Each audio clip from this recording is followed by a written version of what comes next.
Good morning, ma'am. Good morning, all of you.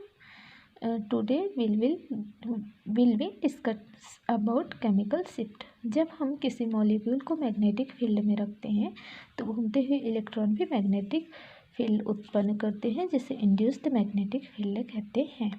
जब हम किसी मॉलिक्यूल किससे मिलकर बना होता है? एटम से, है ना।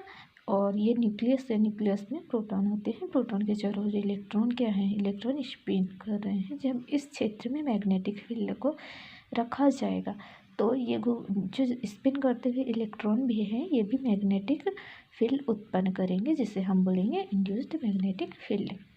इंड्यूस्ड मैग्नेटिक फील्ड के कारण प्रोटॉन को पीएमआर सिग्नल प्राप्त करने के लिए स्ट्रॉन्ग मैग्नेटिक फील्ड की आवश्यकता होती है। जो पीएमआर सिग्नल प्राप्त करना होता है प्रोटॉन को, तो उसे स्ट्रॉन्ग मैग्नेटिक फील्ड की आवश्यकता होती है। इलेक्ट्रॉनों के इस इफेक्ट को, इलेक्ट्रॉनों के द्वारा जो इस वाला ये इफेक्ट पड़ता है, उसे शील्डिंग इफेक्ट कहते हैं। यदि induced magnetic field internal magnetic field की स्ट्रेंथ को एक्सटर्नल मैग्नेटिक फील्ड की स्ट्रेंथ को बढ़ा देते हैं, तो इस इफेक्ट को डिशील्डिंग इफेक्ट कहते हैं। मीन्स इंड्यूस्ड मैग्नेटिक फील्ड जो है वो एक्सटर्नल मैग्नेटिक फील्ड इसकी स्ट्रेंथ को यदि बढ़ा दे तो इस इफेक्ट को क्या बोलेंगे? डिशील्डिंग। हमारा मेन टॉपिक है केमिकल शिफ्ट। केमिकल शिफ्ट को समझने से पहले हमने शील्डिंग और डिशील्डिंग को समझा, क्योंकि शील्डिंग और डिशील्डिंग से हम केमिकल शिफ्ट को आसानी से समझ सकते हैं। इलेक्ट्रॉनों के शील्डिंग एंड डिशील्डिंग इफेक्ट के कारण पीएमआर सिग्नल के स्थान में होने वाले परिवर्तन को केमिकल शिफ्ट बोलते हैं। इलेक्ट्रॉनों के शील्डिंग और डिशील्डिंग इफेक्ट के कारण पीएमआर स्पेक्ट्रम में होने वाले सिग्नल में होने वाले परिवर्तन को क्या बोलेंगे? केमिकल शिफ्ट बोलेंगे। यहाँ हम दो एग्जाम्पल ले लेते हैं, CH3Cl और CH3OH।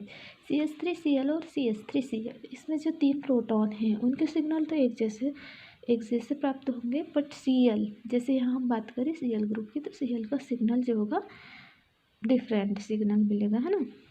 रिफरेंस एनर्जी है, यहाँ हमने सिग्नल के पिक को शो किया है। The position of signal from reference is called chemical shift. ये जो रेफरेंस सिग्नल है, इससे केमिकल की जो है इससे रेफरेंस सिग्नल के द्वारा हमने यहाँ ये जो मॉलिक्यूल है इसके पीक को प्रदर्शित किया है। केमिकल शिफ्ट को किसी यूनिट से मेजरमेंट संभव नहीं है। केमिकल शिफ्ट का जो मेजरमेंट है वो किसी यूनिट द्वारा संभव नहीं है, जिसके लिए हमने TMS मतलब ट्राईमेथिल सिलेन लिया है। ट्राईमेथिल सिलेन का ये स्ट्रक्चर है। केमिकल शिफ्ट को जनरली डेल से डिनोट करते हैं।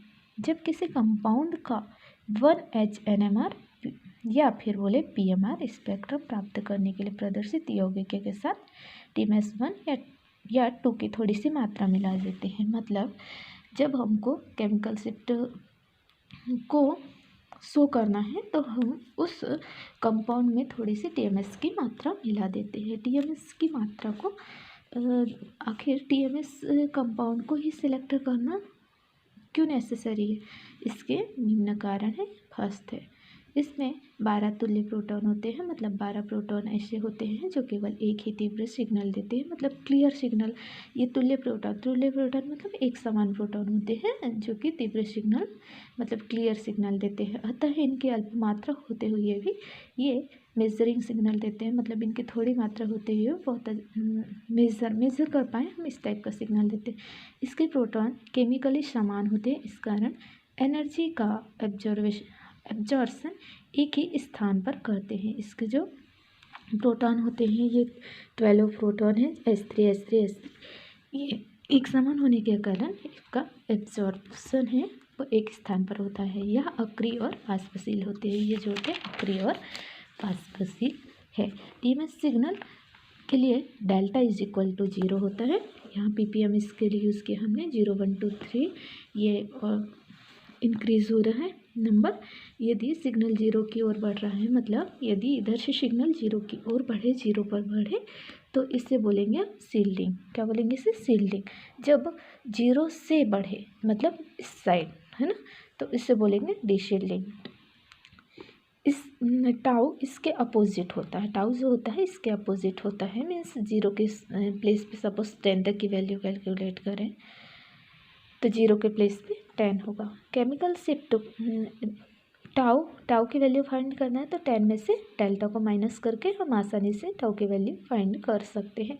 केमिकल शिफ्ट को सामान्यतः टीएमएस के सापेक्ष हर्ट्ज या साइकिल पर सेकंड में व्यक्त करते हैं। मतलब केमिकल शिफ्ट को जो व्यक्त करते हैं या तो हर्ट्ज में या फिर साइकिल पर सेकंड में। यदि हमें डेल्टा की वैल्यू फाइंड करना है तो इसके लिए हमें फॉर्मूला लर्न करना होगा टीएमएस के सापेक्ष हर्ट्ज में अवलोकित विस्थापन इंटू 10⁻6 अपॉन स्पेक्ट्रम की हर्ट्ज में ऑपरेटिंग फ्रिक्वेंसी। उसके बाद हम एक एग्जांपल ले लेंगे बेंजीन का केमिकल शिफ्ट, जिसका केमिकल शिफ्टिंग है 2181 हर्ट्ज, जबकि संयंत्र में यदि 300 मेगा हर्ट्ज पर वर्ग कार्य करता है तो केमिकल शिफ्ट आसानी से निकाल सकते हैं। हम वैल्यू पुट ऑन कर लेंगे। वैल्यू पुट ऑन करने के बाद जब हम इसको कैलकुलेट करेंगे तो 7.25 इसका आंसर होगा। उसके बाद है हमारा next factors affecting chemical shift. इसके लिए इंडक्ट इफेक्ट होगा, इंडक्टिव इफेक्ट इंक्रीज होगा तो डेल वैल्यू भी इंक्रीज होगी, जैसे कि यहाँ दिखाया है। सेकेंड है मेसोमेरिक इफेक्ट। मेसोमेरिक इफेक्ट जैसे हमने कोई कंपाउंड लिया है, इसके लिए 2 टर्म होंगे, प्लस आर डोनर और minus R withdrawing term. जैसे प्लस आर यदि ग्रुप होगा तो meta greater than para is greater than ortho, और जब माइनस आर ग्रुप होगा तो ortho is greater than para is greater than meta. Third position होगी pi electron group. Pi electron group calculate करने के लिए pi electron group is equal to number of electron in system upon हो जाएगा number of proton system. इसके लिए 2 compound लेंगे। First compound है यदि इसकी पाई इलेक्ट्रॉन डेंसिटी है जो ग्रेटर देन 1 होगी, वैसे ही हम बेंजीन का लेंगे, फॉर्मूला में वैल्यू पुट करेंगे, इसकी वैल्यू आएगी 1। मतलब कि जो डेल की वैल्यू है डायरेक्टली प्रोपोर्शनल होगी 1 अपॉन पाई इलेक्ट्रॉन डेंसिटी के, जस्ट अपोजिट होता है। फोर्थ है hydrogen bonding, strength of hydrogen bonding. जब स्ट्रेंथ ऑफ हाइड्रोजन बॉन्डिंग मतलब हाइड्रोजन बॉन्डिंग की स्ट्रेंथ बढ़ेगी तो डेल की वैल्यू ऑटोमेटिक बढ़ेगी। Thank you.